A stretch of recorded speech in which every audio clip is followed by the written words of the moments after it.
Mapagpalang araw po, ano? Ito po ang inyong kaibigan kay Jesus, Brother Manny Bautista. Nasa loob tayo ng tahanan ni Brother Guillermo Saldanya. Ito po siya, oh. Nakaharap sa akin, maghaharapan kami. Ayan. Dati po siyang chairman dito sa kanilang barangay. Nagkasakit siya ng stroke. Kaya hindi na po siya nakasawsaw pa sa politika. Na po, sana itong next election, sabi niya gusto niyang magkagawad na lang.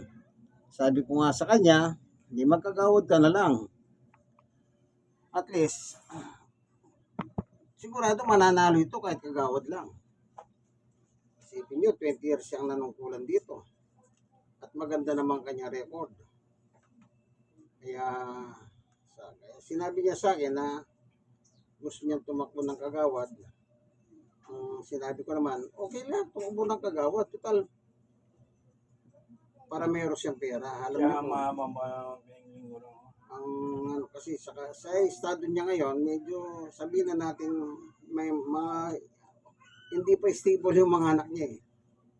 Kaya nawa kung sasali siya sa ngayon sa November, election ng November ng barangay, kahit kagawad lang, pwede na siya. Total kilala naman siya, no? Sige, mag-aaral po tayo sa Biblia. Kaya ang layunin ng pagpunta ko dito, para mag-share o magbahagi ng salita ng Diyos mula sa kasulatan, walang iba kundi ang Biblia. Ano po? Sa ating pag-aaral, siyempre, lagi tayong dumudulog sa Diyos upang siya pumatnubay sa atin, sa magbigay ng karunungan, kaalaman. Ano po? Panginoon Diyos, sa aming Ama na makapangyarihan sa lahat, minsan pa, samahan po kami sa aming pag-aaral ng iyong salita. Buksan ang puso at isip ng bawat isa upang kami po ay lubos na makinabang sa iyong turo't aral. Salamat po. Buksan mo po ang puso at isip ng mga nanonood ng video ito sa pangalan ng aming Panginoon Yesus. Amen. Ang sabi po rito sa Hebreo chapter 10 verse 10, ganito po ang nakasulat. Ang sabi po ay ito, babasahin ko ano. At dahil sa kanyang pagsunod sa kalooban ng Diyos, lininis tayo ni Jesucristo sa ating mga kasalanan at sa pamamagitan ng minsanang paghahandog ng kanyang sarili, iyon ay sapat na. Ang ano po natin dito, yung minsanang paghahandog. Minsan lang ginawa ni Jesus ang pagkapako niya sa krus. Minsanang paghahandog. Anong sabi niya? Iyo'y sapat na. Yung kanyang kamatayan sa krus para sa katubusan ng tao na bubuhay sa lupa. Maging sa lumang tipan man, maging sa bagong tipan, yun ay para sa lahat ng tao. Ngayon, lahat ba ng tao? Opo. Yung kung. Meron siyang pasubali. Ang sabi dito sa Roma, ang sabi ni Apostol Pablo sa 10:17, kaya't ang pananampalataya ay bunga ng pagkikinig at makakapakinig lamang kung may mga ngaral tungkol kay Kristo. Kaya nagmumula po yan lahat sa pangangaral. Kapag may nangangaral, kagaya nito, ang ating pinangangaral si Jesus. Sino yung binasa natin sa 10:10 ng Hebreo? Si Jesus ang tinutukoy doon na minsanan lamang paghahandog. Yan ay sapat na. Yan. Paano ka makasampalataya? Pag may mga ngaral about Jesus Christ. Pasin ninyo po ano. Yung Hebreo chapter 10, kung susundin lamang ito, maraming hayop, maraming baka, o anumang klaseng hayop na ihandog, ay pangwalang hanggan yun eh. Tingnan ninyo ha. Dito sa Hebreo chapter 10 verse 5. Dahil diyan si Jesucristo ay nanawag sa sanlibutan, sinabi sa Diyos, ang mga hain at tandog ng mga hayop ay hindi mo ibig. Kaya tinihanda mo ang aking katawan upang maging hain. It says, hindi mo kinalugdan ng mga andog na susunugin at andog dahil sa kasalanan. 7, kaya't aking sinabi, narito ako, O Diyos, upang tugdin ang iyong kalooban ayon sa nasusulat tungkol sa akin sa kasulatan. 8, sinabi muna niya, hindi mo inibig o kinalugdan ng mga hain at handog ng mga hayop, mga handog na susunugin at mga handog dahil sa kasalanan, bagamat ito'y inihandog ayon sa kautusan. Sa kanya sinabi, narito ako, upang tugdin ang iyong kalooban. Inalis ng Diyos ang unang handog at pinalitan ng handog ni Kristo. Yan. Yung pag-ahandog po ng hayop, inalis na ng Diyos yun. Kasi po, ang mga tao noon, naging wise po sila. Dapat sana, ang ihandog po nila yung mga malulusog na hayop. Yung ginawa nila, ang inhandog nila, mga hayop na may diferensya. Mga bulag, mga pilay, basta may diferensya. Kaya ang Diyos, hindi na po siya nalugod sa kanila. Kaya inalis na po yung unang handog. Ngayon, kung alisin yung unang handog, paano na tayo? Kasi para lang matanggal ang kasalanan mo, maghandog ka ng hayop eh. Di na nga kinalugdan ng Diyos. Kaya ipinalit po yung handog ni Jesus. Si Jesus ngayon ang mistulang hayop. Siyang inihandog para sa katubusan ng ating kasalanan. Lahat po tayo nagkasala. Walang hindi nagkasala. Ganito ang nakalagay po sa sulat ni Juan. Kapag ang isang tao nagsasabi siyang walang kasalanan, ganito po ang kahulugan nun. Ito. Sa unang 1:1-8, kung sinasabi natin tayo walang kasalanan, dinadaya natin ang ating sarili at wala sa atin ang salita ng Diyos. 10. Kung sinasabi natin hindi tayo nagkasala o nagkakasala, ginagawa nating sinungaling ang Diyos at wala sa atin ang kanyang salita. Ganyan po. Dinadaya natin ang ating sarili pag sinabi natin tayo walang kasalanan. So lahat po tayo nagkasala.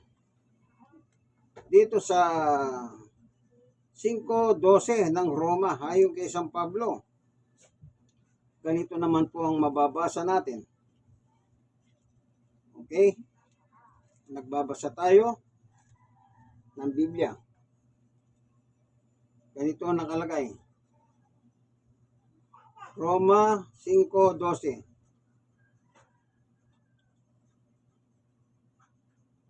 Okay.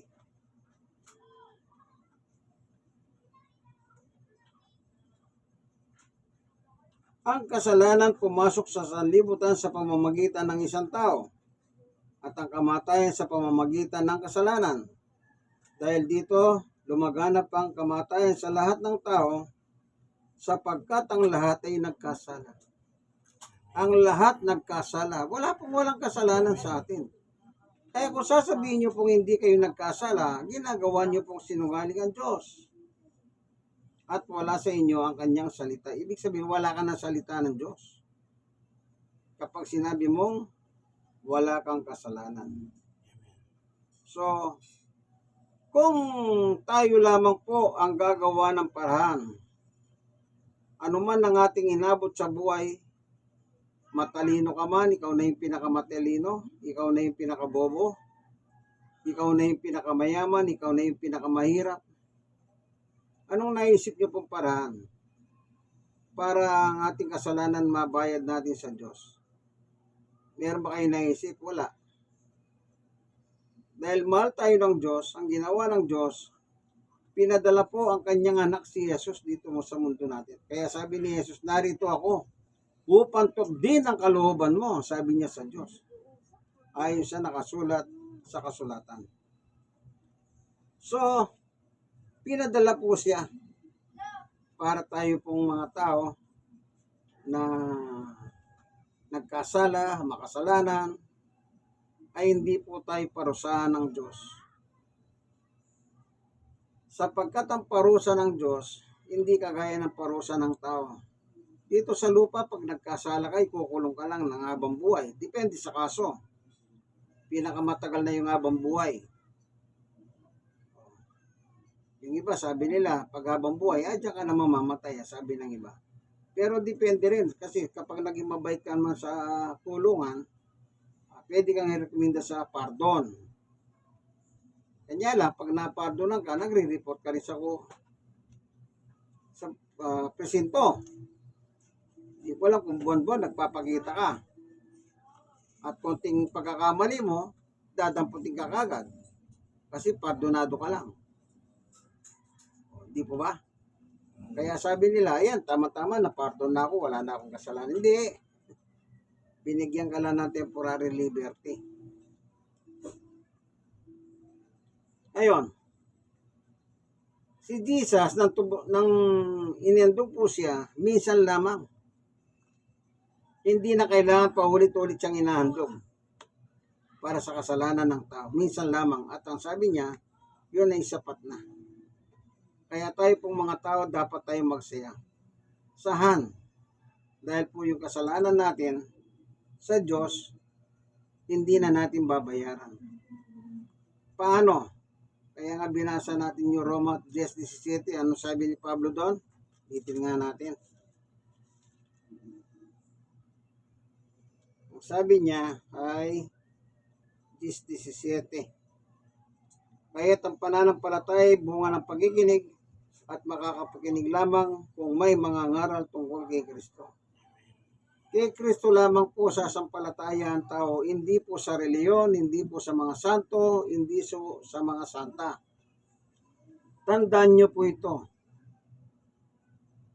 Walang kinalaman yung mga santo, santa, o sino man mga mayayaman, makapangyarihan, malaking simbahan, wala. Ang pananampalataya lamang ay isa, kay Kristo lamang po inihandog. Po, saan daw nagsisimula ayon kay San Pablo? Sa pakikinig. Kailangan makinig ka pala. Kagaya ngayon, halimbawa, nandito tayo, binibidyo ko ito, sana kung mapanood niyo, kumpletuhan nyo ang basa, ang panonood, huwag yung putol-putol. Tayo ngayon ay nagbabahagi ng salita ng Diyos. Tingnan naman natin sa 1:3:16 at 17. Ano naman ang mababasa o ano naman ang makikita natin? Ganito ang nakalagay. 1:3:16. Kaya gayon na lamang ang pag-ibig ng Diyos sa sanlibutan, kaya binigay niya ang kanyang bugtong na anak na si Jesus upang ang sumampalataya sa kanya ay hindi mapahamak sa impyerno, kundi magkaroon ng buhay na walang hanggan. Sa piling ng Diyos. 17. Sinugo ng Diyos ang kanyang anak, hindi upang hatulan maparusahan ng sanlibutan o ang tao, kundi upang iligtas ito sa pamamagitan niya. Isinugo po pala dito sa ating mundo ang Jesus. Upang iligtas tayo, hindi upang parusahan o atulan tayo. Naparito pala ang ating Panginoong Yesus upang iligtas tayo. Hindi po ba napakaganda? Kaya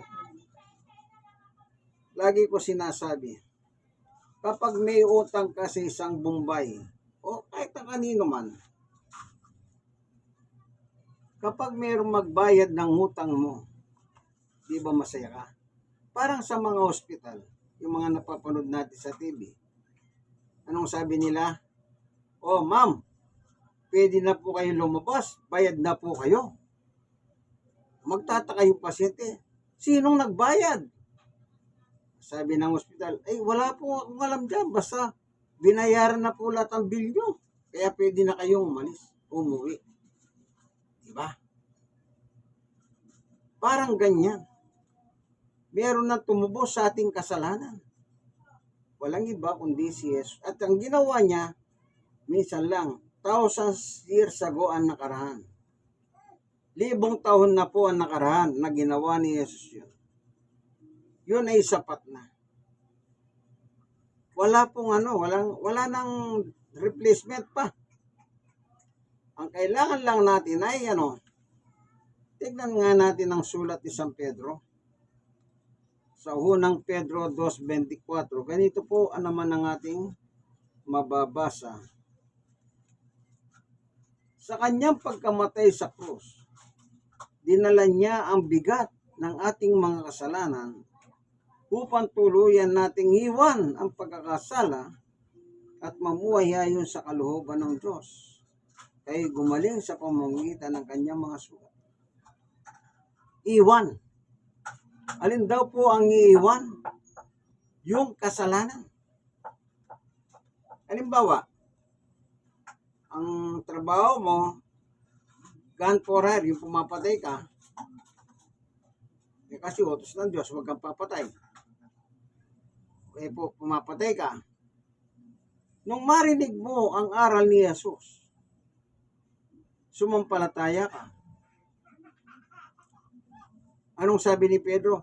Iwan yung pagkakasala. Ano yun? Yung pagpatay mo ng tao. Iwan mo na yun. At mabuhay ng ayon sa kalooban ng Diyos.